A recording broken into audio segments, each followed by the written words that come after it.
So how is a personal manager paid? Usually a personal manager receives a commission or a percentage of the artist's earnings.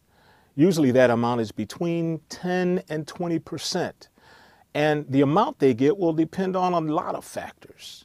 It could depend on the leverage of the manager, the experience of the manager. Most experienced managers that have leverage with record companies, publishing companies, might charge a commission of 20%.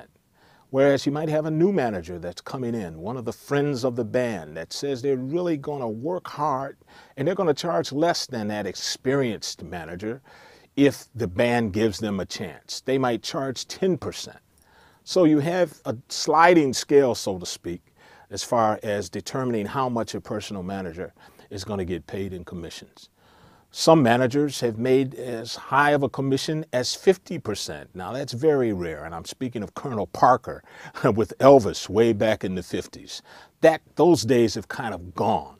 Usually in the music industry, personal managers' commissions won't exceed 20%. So you might ask, 20%? 20% of what? 20% of the gross income of the artist? The gross income is all of the income that comes into the artist. As I mentioned regarding recording contracts, the artist might have a recording fund, but there's a number of costs and expenses that are taken out of that fund so that the artist is left with very little. That can be a big issue in determining how the commissions are applied. Many experienced managers with great track records of success will insist upon 20% of the gross. However, if the artist has any kind of leverage at all, they might be able to work out the commission being paid on the net amount of income rather than the gross. What do I mean by that? Well, let's say that the artist makes a fee of $5,000 a night for a live performance. Now, in most situations, out of that $5,000, the artist has to pay all of the cost of getting to the gig, any costs associated with the gig as far as production goes. Of course, they have to pay their road crew. They have to pay their booking agent or talent agent. We're going to talk about that, usually 10% of that income. If the manager is receiving 20% of the gross of that date, then the manager is going to get a fee of $1,000. The booking agent, of course, gets 10% of the gross as well. That's another $500. So there's only $3,500 left. The artist has to pay the cost of transportation and lodging, which could be very substantial. Let's say that that's another $2,500 out of the $3,500. Let's say that this is a band of 4 members.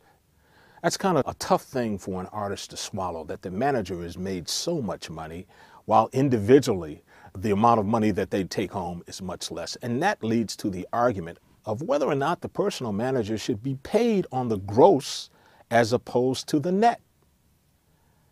Let's say that the manager is paid on the net rather than the gross. Let's go through those figures. The fee for the date is $5,000. Of course, the talent agent's commission of 10% comes off the top. That's $500, which leaves $4,500. $2,000 is being used for travel and lodging for the artist, which leaves $2,500. That is the net. If the manager is paid on the net, the 20% is going to be taken on $2,500 instead of $5,000. And that 20% is going to be $500, which is going to leave the act with $2,000 to be split between all of the members of the artist, leaving them with $500 each as well. So in this example, you can see when the commission is paid on the net, both the manager and the artist make the same amount. Whereas when the manager's commission is based on the gross, the manager is making much more money than each individual band member is taking home. And that could cause some bad feelings, and usually does in the artist-manager relationship. Now, when I say that sometimes artists can negotiate net deals as opposed to gross, don't think that that is really an everyday occurrence. Usually only artists that have a significant amount of leverage and success are in a position to negotiate net deals on various types of earnings. So this is one of the most important aspects of an artist having a proper perspective, and sometimes it takes the personal manager to make it clear to the artist that there are a number of expenses, including their commissions, that have to be borne before the artist is in a position to have a net amount to split among the band members. Once again, you're talking about a personal manager's commission of maybe 20%, a talent agent's commission of 10%. We're going to talk about other types of managers and other team members that might also be on a percentage basis with the artist. And the artist needs to be aware that when you have, particularly in live engagements, when you have to take all of the commissions off the top, as well as all of the expenses to actually get to the live performance and perform, it could be substantial. Some artists may only net 30 to 35% of the gross amount, which has to be split among all of the band members. And that's before taxes on their share.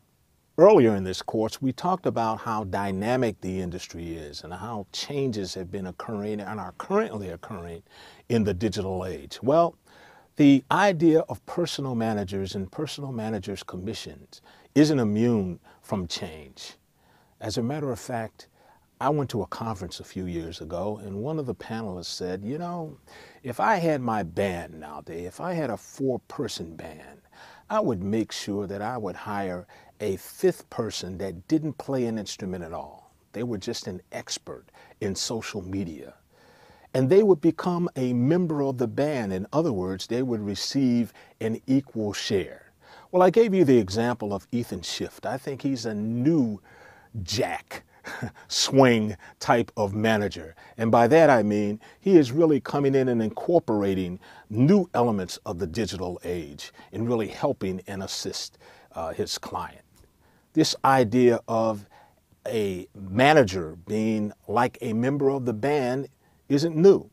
It really goes back to the 70s and 80s. As a matter of fact, the Commodores, which was a great band that included the great Lionel Richie, had a manager, Benjamin Ashburn, who was like the 7th Commodore. There were 6 members of the band, and this person was treated as the 7th member of the band. In other words, his commission was an equal share with the band members of the net amount. That way, he never made more than the band members, and he was even more inspired to try to make better things happen for the band, because he knew when they made more, he made more. It'll be interesting to find out if this is a new trend when you have people like Ethan Schiff and other young managers who are working hand in hand, navigating this new digital age for their artists and creating the kind of success that the artists hope to achieve.